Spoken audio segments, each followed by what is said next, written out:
The last physical shield between Prince Harry and the world was signed at 5:47 a.m. on a Monday morning in the secure operations room beneath the new Scotland Yard building by a man who had spent the previous night not sleeping. Prince William, acting in his capacity as chair of the Regency Council and under the emergency provisions of the Royal Protection Act, signed a 6-page instrument titled Order of Permanent Protection Withdrawal. The order was countersigned by the Commissioner of the Metropolitan Police, the head of the Royalty Protection Command, and the National Security Advisor. It was sealed, it was logged, and it was executed within the hour. By 7 a.m., every protection officer assigned to the Duke of Sussex had received a recall notice. By 8 a.m., the secure communications channel between Harry's residence in Montecito and the Royalty Protection Command had been severed. By 9 a.m., Prince Harry was, for the first time since he was 6 years old, entirely without the protection of the Crown. The order is permanent, not temporary, not conditional, not subject to review, permanent. And it applies not just to Harry, it applies to his household, his staff, his travel, his public appearances, and his private movements. The single exception, the one clause that William fought for, the one concession he extracted from the security apparatus before he signed, is the protection of Harry's children. Archie and Lilibet retain sovereign protection, but only within the geographic boundaries of the United Kingdom. The moment they leave British soil, the protection ends.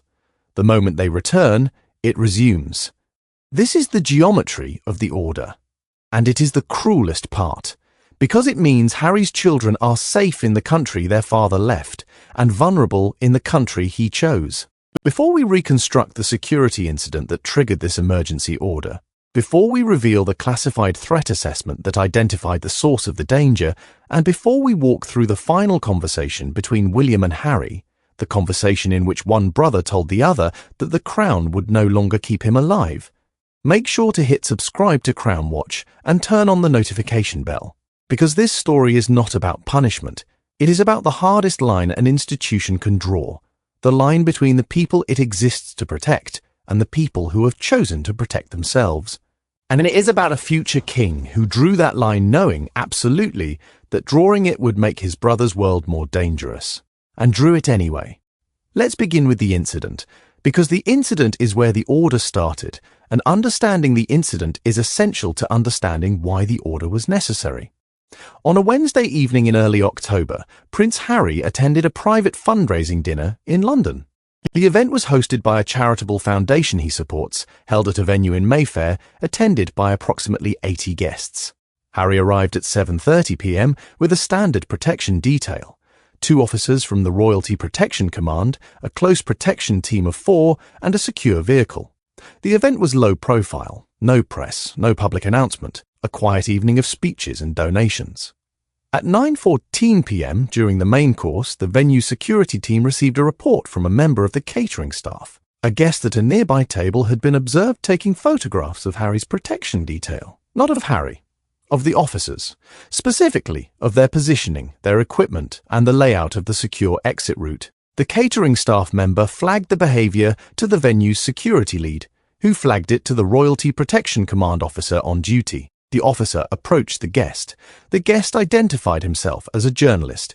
He showed press credentials. He was allowed to remain, but the incident was logged, and the log was flagged for review. The review, conducted over the following 48 hours, revealed that the journalist was not a journalist. His press credentials were legitimate but dormant. They had been issued 3 years prior and had not been used for active reporting. His travel records showed he had arrived in London from a country currently designated as a hostile intelligence environment.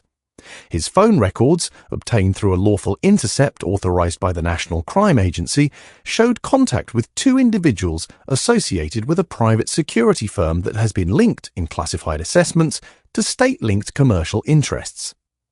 And his photographs, recovered from a cloud storage account, included not just images of the protection detail, but detailed annotations, officer positions, response times, vehicle placement, and a hand-drawn map of the venue's service entrance. The threat assessment, compiled jointly by MI5, the Royalty Protection Command, and the National Security Advisor's Office, was delivered to William on Friday morning.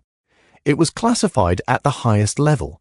It was 14 pages, and its conclusion was unambiguous. The Duke of Sussex had been the subject of a reconnaissance operation. The operation was not random, it was targeted, it was professional, and it was linked through the private security firm to a commercial entity that has a documented financial interest in discrediting or disrupting Harry's public activities. The threat was not political, it was commercial. Someone was targeting Harry not because of who he is, but because of what he does, because of his documentaries, his speaking engagements, his partnerships, his brand. William read the assessment twice, then he read it a third time. Then he called Catherine into the room, and he said, according to those present, the sentence that reveals the constitutional weight of what he was holding. They are targeting him because of his business, and they are asking me to protect him from his business. Catherine read the assessment. She was quiet for a long time. Then she said, the protection apparatus is a sovereign resource. It exists to protect the institution.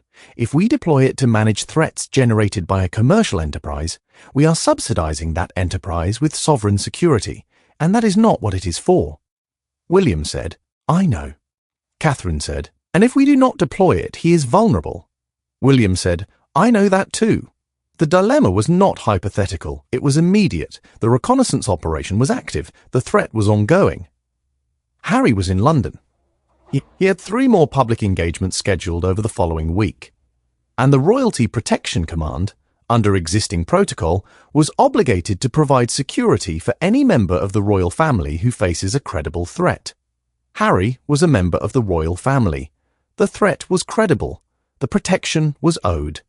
And yet, the source of the threat was Harry's own commercial activity. The people targeting him were targeting him because of the work he had chosen to do after leaving the institution. The Crown was being asked to protect him from the consequences of his departure, and that, William understood, was a line that could not be crossed without changing the nature of the protection apparatus forever. William convened an emergency session of the Regency Council on Saturday. 5 members, William in the chair, Anne, Edward, Catherine, Camilla's seat vacant, as protocol required for matters involving the Duke of Sussex. The session lasted 2 hours and 14 minutes. William presented the threat assessment. He presented the source analysis. He presented the constitutional framework governing the Royalty Protection Command. And he presented the question that had kept him awake for 3 nights. Do we protect him from a threat he created by leaving? Or do we say that the protection of the Crown ends where the choices of the individual begin? Anne spoke first. She spoke as a woman who has been protected by the Royalty Protection Command for 73 years, who has had officers stand between her and harm at every public engagement, every state visit, every private journey. She said, the protection is not a privilege, it is a function. It exists because the person being protected carries the institution. If the person no longer carries the institution, the function has no object. You cannot protect a brand. You can only protect a crown. Edward spoke next. He said, but he is still family, and the children are still royal. We cannot leave the children unprotected. William said, we will not. The children retain protection on sovereign soil. That is the line I will draw. Catherine spoke last. She spoke not about the institution. She spoke about the press. If we protect Harry from threats generated by his commercial activities, we establish that the Crown security apparatus is available to any royal who builds a public life outside the institution. We establish that you can leave the Crown, build a business, generate enemies, and then call the Crown to protect you from them. That is not protection, that is insurance.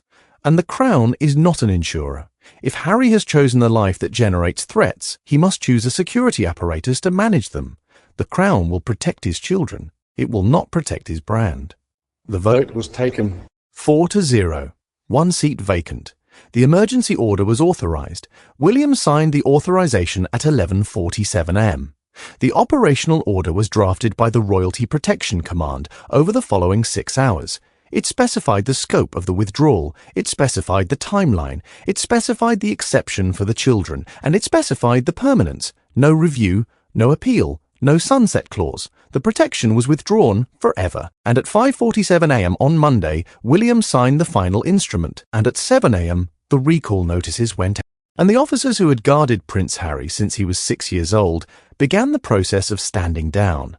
Let me describe what standing down means, because the phrase sounds administrative, and the reality is not. The Royalty Protection Command officers assigned to Harry are not contractors. They are not hired guards. They are police officers. Dedicated, trained, vetted professionals who have spent years in Harry's proximity. Who know his routines? Who know his children's names? Who have stood in the rain outside his events and checked the exits and watched the crowds and carried the quiet, invisible weight of being the last line between a royal and harm. Some of them have been with Harry since his military service. Some of them were with him in Afghanistan. Some of them walked behind Diana's coffin and then, years later, walked beside her son. And on Monday morning, they were told to stop. The senior protection officer, a man identified in internal records only as SO14, who has served Harry for 11 years, was the last to leave. He was at the Montecito residence when the recall notice arrived. He read it, he folded it, he placed it in his jacket pocket, and he went to find Harry. He found him in the garden with Archie, who was 7, playing with a ball. SO14 stood at the edge of the lawn and watched for a moment. Then Harry saw him, and Harry, who has spent his life reading the faces of protection officers, knew. He knew before a word was spoken. He put the ball down, he told Archie to go inside, and he walked to SO14, and SO14 said, "I have been recalled, Your Royal Highness, effective immediately." Harry's response, according to SO14's debrief, was quiet. He did not argue. He did not rage. He said, "How long do you have?" SO14 said, "I leave today. The team leaves by evening." Harry nodded. He looked at the house. He looked at the garden. He looked at the gate where the secure vehicle used to wait, and he said, 11 years. SO14 said, 11 years. Thank you for every year. And then he extended his hand, and SO14, who had protected this man through 2 wars and a wedding and a funeral and a departure and a decade of public storms, shook it. And then he turned and walked to the gate. And he did not look back, because looking back would have made it harder, and it was already hard enough. Harry was informed of the full order by his legal representative at 10 a.m. London time, which was 2 a.m. in Montecito. The legal representative read the order over a secure phone line. Harry listened. He did not interrupt. When the reading was finished, he asked one question. The children? The solicitor said, they retain protection within the United Kingdom, only within the United Kingdom. Harry was quiet for a long time. Then he said, "So they are safe in the country I left, and they are not safe in the country I live in." The solicitor did not answer, because the answer was in the order, and the answer was yes. Harry asked to speak to William. The request was relayed through the Palace Communications office. William received the request at 11 a.m. He did not respond immediately. He consulted Catherine. She said, "If you speak to him, it becomes a negotiation, and the order is not negotiable, but if you do not speak to him, he will believe you did this without feeling, and he needs to know you felt it." William was quiet for a long time. Then he said, "I will speak to him once, not to negotiate, to tell him." Catherine said, "Then tell him the truth, all of it, even the part that hurts." The call was connected at 3 p.m. London time, 7 a.m. in Montecito. William was in his study at Kensington Palace. Harry was in his kitchen in California with a cup of coffee he had not drunk. The call lasted 19 minutes. It was not recorded. It was not witnessed. But both men have spoken about it, in fragments, to the people they trust. And the fragments, taken together, form the most honest conversation these 2 brothers have ever had. William spoke first. He did not read from a script. He did not use institutional language. He said, "I signed the order. I want you to hear it from me, not from a solicitor. I signed it because the threat assessment shows that the people targeting you are targeting your business, not your blood, not your title, your business. And I cannot deploy the Crown's protection to manage threats generated by a commercial enterprise. If I do, I turn the protection apparatus into a private security service, and I cannot do that. I will not do that. Not to you, not to anyone, not while I am responsible for it." Harry listened. He did not interrupt. When William finished, Harry said, "I understand the institutional logic I do. I lived inside it for 35 years, but I need you to understand something. When you remove the protection, you are not removing a service. You are removing the last physical sign that I am still part of this family. The officers are not just guards. They are the institution's hand on my shoulder. They are the reminder that somewhere, someone in that palace still considers me worth keeping alive. And when you take them away, you are not just taking away security. You are taking away the last proof that I belong. William was quiet for a moment. Then he said, I know what they represent, and I know what it means to take them away, and I need you to know that I did not sign this without grief. I did not sign it without losing sleep. I did not sign it because I want you vulnerable. I signed it because the institution I am preparing to lead cannot do what I am asking it to do if I make exceptions, and I cannot make an exception for you, not because you don't deserve one, because if I make one for you, I have to make one for everyone, and the apparatus collapses, and then it protects no one. And the children, William said, the children are protected in the UK. They will always be protected in the UK. That is not negotiable. That is not conditional. They are royal. They are mine to protect, and I will protect them. Harry said, and when they are here? In California? William was quiet. Then he said, when they are there, they are your responsibility, and I trust you to keep them safe. That is what I can offer, not officers, not a detail, my trust that you will keep them safe. Harry said, that is not enough. William said, I know, but it is what I have. The call ended without resolution, without reconciliation, without the words that might have bridged the distance. But it ended with something, a shared silence, a mutual acknowledgement that the line had been drawn, and that both men understood why, and that neither man was happy about it, and that the unhappiness did not change the line. Harry hung up. He sat in his kitchen in California in the early morning light, and he looked at the window where the secure vehicle used to wait. And it was not there, and the gate was closed, and the garden was quiet. And for the first time in his life, there was no one standing between him and the world. The institutional aftermath of the protection withdrawal has been managed with Catherine's characteristic precision. The public narrative is minimal. The Palace Communications Office released a single statement. The security arrangements for the Duke of Sussex have been reviewed and updated in line with current protocols. The protection of the Duke's children within the United Kingdom remains unchanged. No mention of the threat assessment. No mention of the commercial source. No mention of the permanence. The mainstream press reported the statement without pursuit. The tabloids ran 2 days of speculation and moved on. The Republicans noted the withdrawal with interest, but found no scandal to exploit. The institution absorbed the change, as it always does, by making the person at its centre But inside the Royalty Protection Command, the change is felt differently. The officers who guarded Harry are not simply reassigned. They are grieving, not publicly, not institutionally, but personally. Because protection is not a job, it is a relationship. It is years of proximity, of shared risk, of knowing a person's habits and fears and children's names. And when that relationship is severed by an order, the severance is not clean. It leaves marks. So 14, in his debrief, was asked whether he had concerns about the withdrawal. He said, I've concerns about the man, not the institution, the man.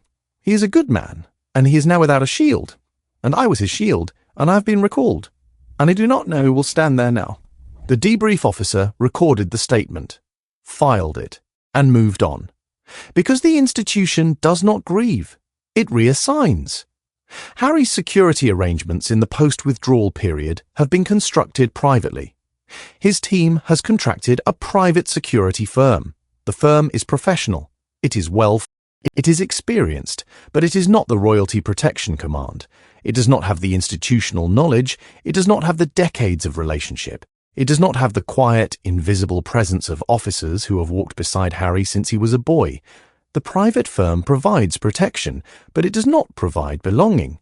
And that distinction, the distinction between being guarded and being held, is the distinction that Harry feels most keenly. Because the Crown's protection was never just about safety, it was about membership. It was the institution saying with its body, with its officers, with its guns, you are ours, we will keep you. And now, the institution has said, you are not ours. You must keep yourself. The children's protection, the geographic exception, has created a painful practical reality. Archie and Lilibet are protected in the UK. They are not protected in California. This means that every time Harry brings his children to Britain, they are surrounded by the Crown's security. Every time they return home, the security ends. The children are old enough to notice. Archie, at 7, has asked his father why the men in suits are only sometimes there. Harry has not answered the question directly. He has said, "They are here to help when we are visiting." And Archie has accepted this, because children accept the explanations they are given, but the geometry remains. The children are safe in the country their father left, and they are vulnerable in the country he chose. And that geometry is the shape of Harry's exile. Not a wall, not a gate, just a line on a map, and the knowledge that on one side of the line his children are held, and on the other they are not. Charles was informed of the order by William in person at Windsor. William brought the threat assessment. He brought the protection order. He brought the geographic exception for the children. And he brought, in his own hand, a single page that he had written the night before signing. The page was not an official document. It was a personal note. It was addressed to Charles. It said, "I have removed Harry's protection. I want you to know that I did it with grief. I want you to know that I did it because the institution required it. And I want you to know that I will spend the rest of my life trying to build a world where he does not need the Crown's protection because he has built his own. And I will pray every day that the world is kind enough to let him." Charles read the note. He read it twice. He placed it in the drawer of his desk, and he said, "You did what was necessary, and I am proud of you for doing it, and I am sorry that it was necessary." Has, in the months since, created a new reality for Harry's public life. His engagements are now managed by his private security team. His travel is coordinated through commercial channels. His public appearances are assessed by private risk analysts rather than sovereign intelligence. The change is visible to those who know what to look for. The officers in suits are gone. The secure vehicles are gone.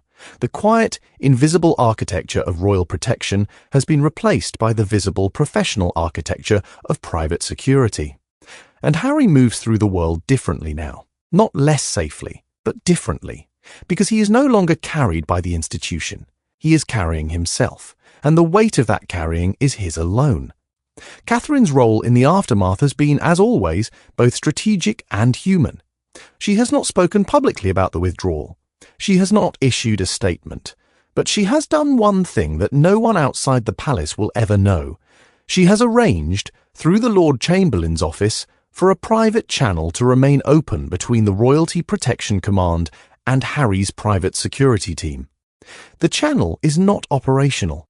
It does not provide protection, but it provides information. If the sovereign intelligence apparatus identifies a threat to Harry's children, that information will be passed through the channel to Harry's team, quietly, without fanfare, without institutional acknowledgement, because Catherine understands that the Crown cannot protect Harry, but it can, in silence, warn him, and that warning is the last gift the institution can give. Not a shield, a whisper. Harry has not acknowledged the channel. He does not know it exists. Or if he knows, he has not spoken of it. But his security team has received on 2 occasions unattributed intelligence briefings that originated from sovereign sources. The briefings were accurate.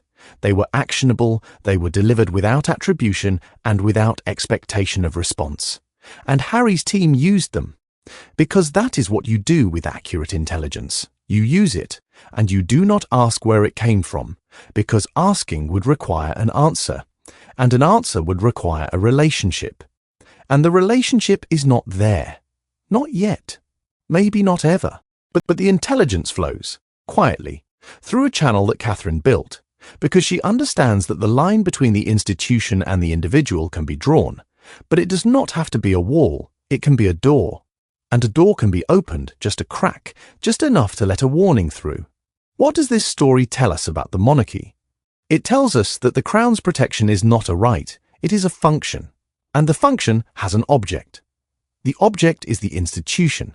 When the person no longer carries the institution, the function has no object, and the protection ends. This is not cruelty. It is geometry. The crown protects the crown. It does not protect brands. It does not protect businesses. It does not protect the personal risks of private enterprise. And when a royal leaves the crown's protection leaves with them. Not because the crown is vindictive, because the crown is finite. And finite resources must serve the infinite institution. And the institution is the core. And the core must be protected.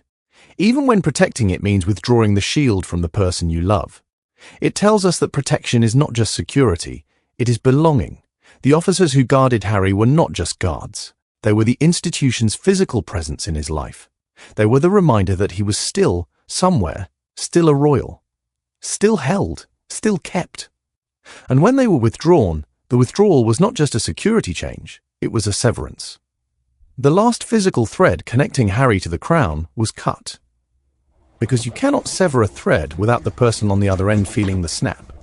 And Harry felt the snap, and he stood in his garden in California, in the early morning light, and he looked at the gate where the secure vehicle used to wait. And it was not there, and the gate was closed, and the garden was quiet, and he was alone. It tells us that the hardest thing a future king can do is not to protect. It is to withdraw protection, to look at the person you love and say, I cannot keep you safe, not because I do not want to, because the institution I am building cannot do what I am asking it to do if I make exceptions. And I cannot make an exception for you, not because you do not deserve one, because the exception would break the rule. And the rule is what keeps everyone else safe. And I must keep everyone else safe, even if it means I cannot keep you safe. And I will carry that. And I will pray that the world is kind enough to let you build your own shield.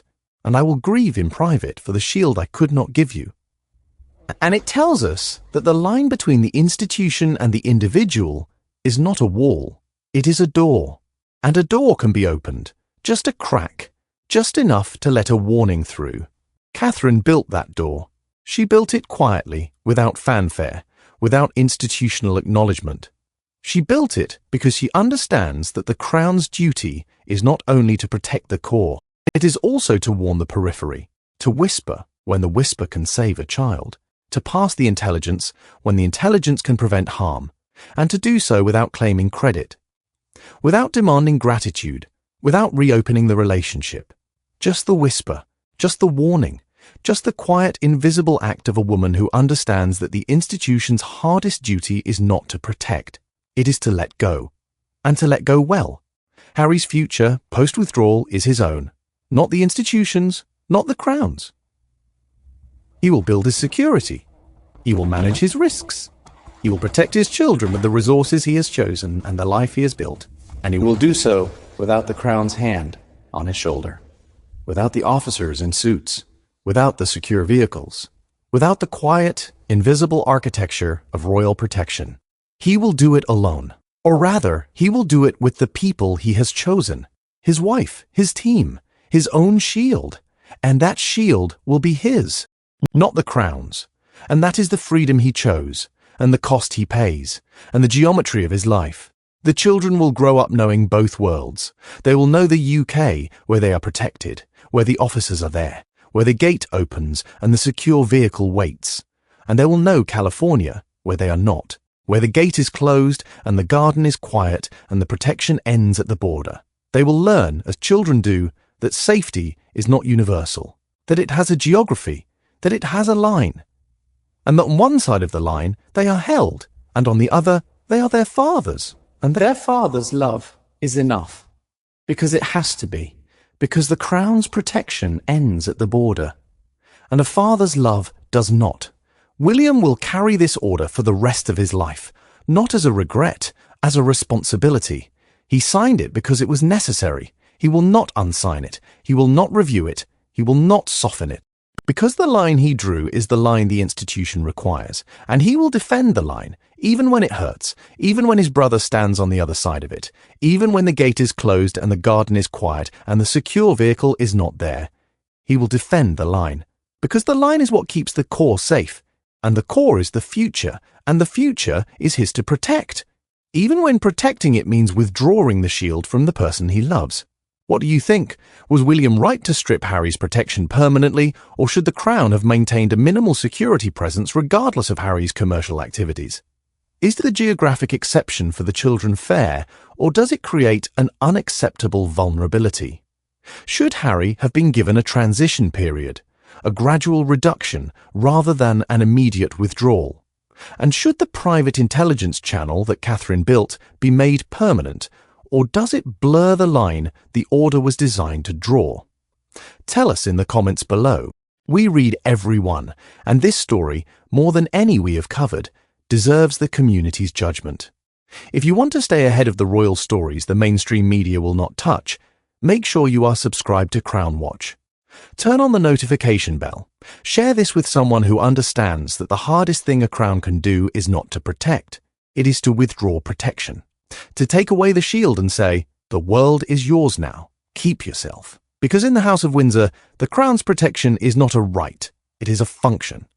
And the function ends when the object changes.